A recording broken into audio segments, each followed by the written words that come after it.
Napansin mo na ba? Kapag hindi mo siya pinapansin, mas parang siya pa ang gumagawa ng paraan para mapansin mo siya.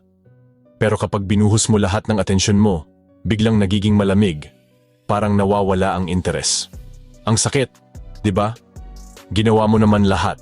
Effort, good morning texts, flowers, kahit surprise food delivery. Pero parang habang mas pinapakita mo kung gaano mo siya kamahal, mas lalo siyang lumalayo. Bakit ganon? Simple lang. Hindi ito tungkol sa dami ng effort. Hindi rin ito tungkol sa pagiging sweet o consistent. Ito ay tungkol sa psychology ng attraction, kung paano gumagana ang isip at emosyon ng tao kapag nasa loob ng relasyon. Lalo na sa babae. Ang dynamics ng attraction ay parang dance. Kapag ikaw lang ang sumusunod sa beat, nawawala ang excitement. Pero kapag ikaw ang naglalakad ng may kumpiyansa, mas ikaw ang sinusundan. Sa video na ito, pag-uusapan natin ang mga hindi sinasabi ng karamihan. Yung mga sikreto na hindi mo makukuha sa mga generic love advice. Malalaman mo kung bakit ang mga lalaking hindi needy, may sariling mundo, at may disiplina. Sila ang mas pinahahalagahan. Hindi ito tungkol sa pagmanipula. Ito ay tungkol sa self-control at self-respect. Kapag ikaw mismo ay marunong maglagay ng limitasyon, mas nagkakaroon ka ng halaga. Kung pagod ka na sa paulit-ulit na rejection, kung sawa ka ng tanungin ang sarili mo kung kulang ba ako? Oras na para baligtarin ang laro. Kalimutan mo muna ang mindset na kailangan ko siyang mapasaya para piliin niya ako. Dahil ang totoo, kapag mas pinipili mo ang sarili mo, mas sila pa ang kusang nahuhulog. Hindi mo kailangang maging gwapo.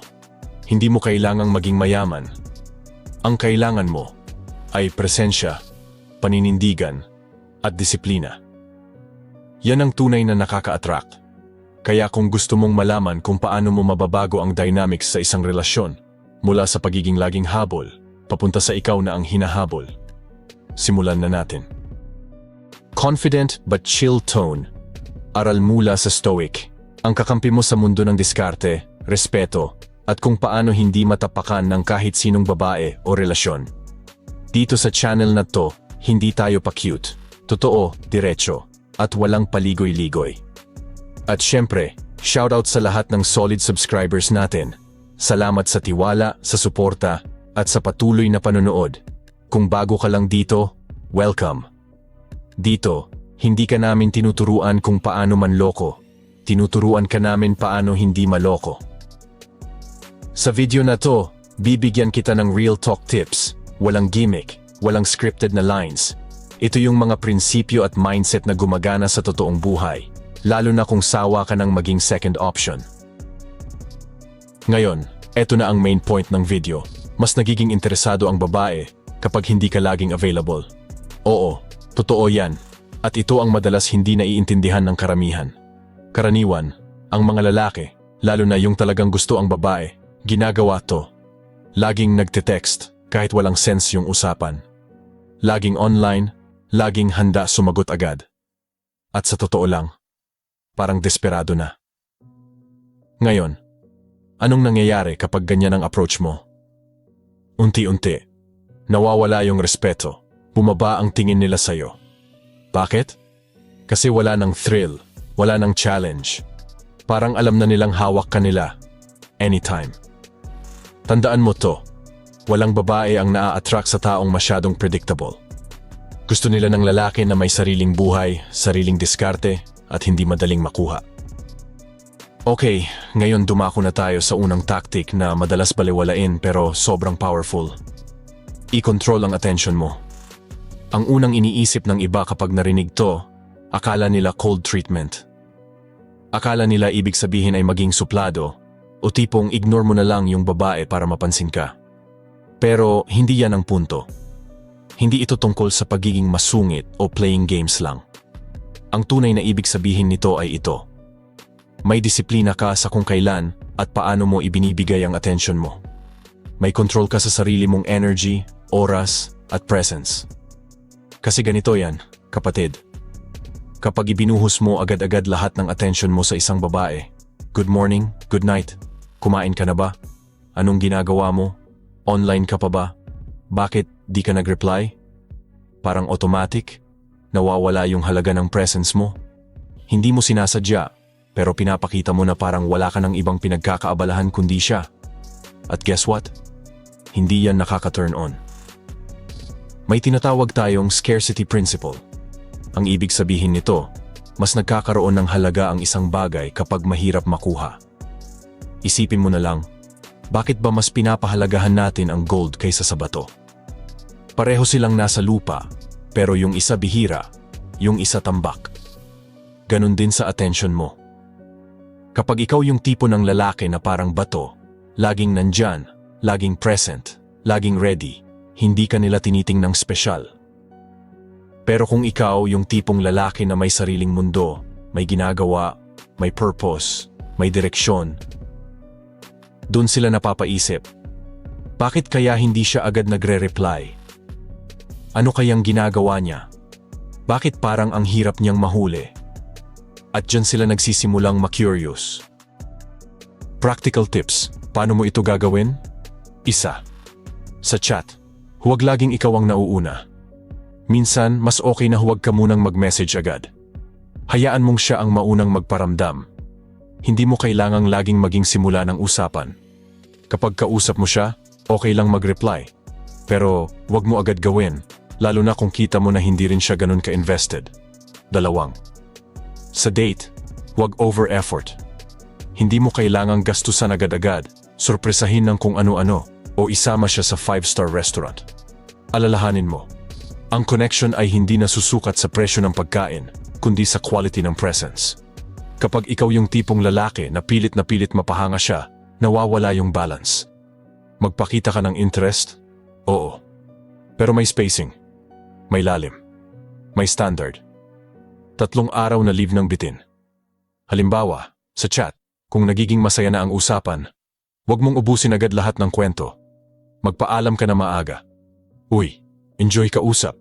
Pero may gagawin lang ako. Kwento mo sa akin yan bukas ah. Boom. Naiwan siyang bitin. Curious. Excited for the next convo. Kapag marunong kang mag-control ng attention mo, eto ang epekto. Nagiging mysterious ka. Hindi ka predictable. Hindi ka boring. Napapaisip sila. Ano kaya ginagawa niya ngayon? Mas nakaka-curious ka. Kapag hindi nila alam ang buong kwento mo, mas gusto ka nilang makilala. At higit sa lahat, may standards ka. Hindi ka yung lalaking ibinibigay agad lahat. Pinapakita mong pinipili mo rin kung kanino mo ibibigay ang oras at energy mo.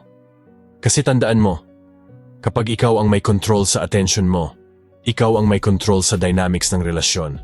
At sa panahon ngayon, yan ang bihira, kaya yan ang attractive.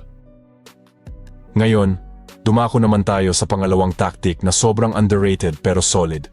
Ipakita na may ibang buhay ka. Alam mo ba kung anong turn off para sa maraming babae? Yung lalaking parang wala nang ibang ginagawa kundi siya lang ang inaatupag. Parang pag hindi siya nag-reply, wala ka nang ibang pakay sa mundo. At hindi ito dahil masama silang tao o ayaw nila sa attention mo. Pero kasi, psychologically speaking, people value people who are in motion. Yung tipong may sarili kang direksyon, may sarili kang routine, may mga ginagawa ka na hindi palaging nakasentro sa kanya. Okay, ganito ang isipin mo. Kapag ikaw yung tipo ng lalaki na laging available, laging online, laging nagla-like ng post niya, laging nandyan tuwing kailangan niya, yes, sa simula baka cute. Pero eventually, nagiging predictable ka. Walang excitement, walang challenge. Masasabi niya sa sarili niya, si Mark? Alam ko na gagawin niya. Lagi yan magpaparamdam pag nag-post ako. Pero kung ikaw yung lalaking minsan active, minsan busy, na hindi agad nagko-comment, hindi agad nagre-reply, hindi palaging around, ibang usapan yan. Biglang mapapaisip siya. Anong ginagawa niya? Bakit parang ang tahimik niya ngayon? Busy ba siya? May bago ba siyang pinagkakaabalahan? At dyan nagsisimula ang real attraction, kapag nararamdaman niyang hindi siya ang sentro ng mundo mo. Simple lang. Ipakita mo na may sarili kang buhay. May mga goals ka. May hobbies ka. May passion ka. At kahit gusto mo siya, hindi ibig sabihin na iiwan mo lahat para lang makasama siya 24/7. Hindi ito tungkol sa pag-iwas o pagiging pa-cool. Ito ay tungkol sa balance. Kung siya hindi agad nag-reply, huwag mo rin unahin. Let the energy match. At kung uneven, step back. Ikalawang, limitahan ang pag-like at comment sa social media. Oo, minsan cute mag-react sa stories niya. Pero kung bawat galaw niya may like ka agad, nawawala yung intrigue. Piliin mo lang yung talagang may halaga, di yung auto-react sa lahat. 3. Sa mga lakad o date, huwag laging ikaw ang naka-adjust. Kapag may gusto kang gawin o lugar na gusto mong puntahan, sabihin mo. Hindi lahat ng gusto niya ay kailangan mong sundin. May sarili kang preference at dapat niyang maramdaman yan. Kapag nakita ng babae na may sarili kang routine, may sarili kang buhay, dalawa ang epekto niyan. Tumataas ang respeto niya sa'yo. Kasi hindi ka needy, hindi ka dependent, may sariling mundo ka, at hindi ka takot mawala siya kung kailangan. Nagiging unique ka sa paningin niya.